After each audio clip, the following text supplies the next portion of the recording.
पैगाम सिंध में बलिकार खबर शामिल कंदासीं। वगण का वगण भरसा ॻोठ चौधरी में ॿिन्ही जाननि जे सरदार हज़रत मोहम्मद मुस्तफ़ा सल्लल्लाहु अलैहि वसल्लम जे आमद जे हवाले सां जमायत अहले सुन्नत पारां पीर सैयद नादिर अली शाह बुखारी जी सरपरस्ती में रूहानी जलसो मुनक़द कयो वियो। जश्न आमद रसूलुल्लाह सल्लल्लाहु अलैहि वसल्लम जे जलसे के खिताब कंदे आलिम मौलवी मोहम्मद हुसैन भट्टी ऐं ॿियनि चयो आहे त असां जा महबूब मदीने वारा साईं ॿिन्ही जहाननि जे लाइ रहमत बणिजी आया।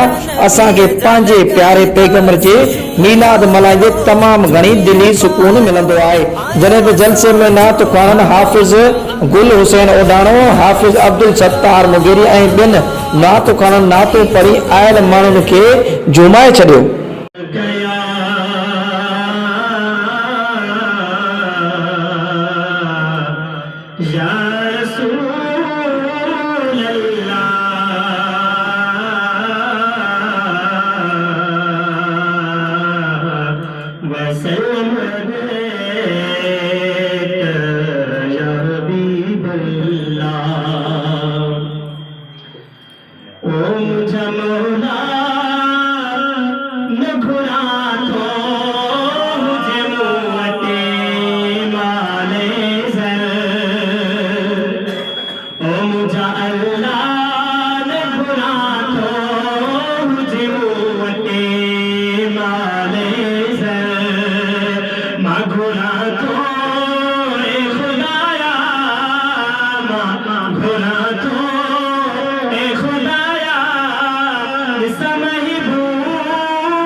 साधु सिकड़ी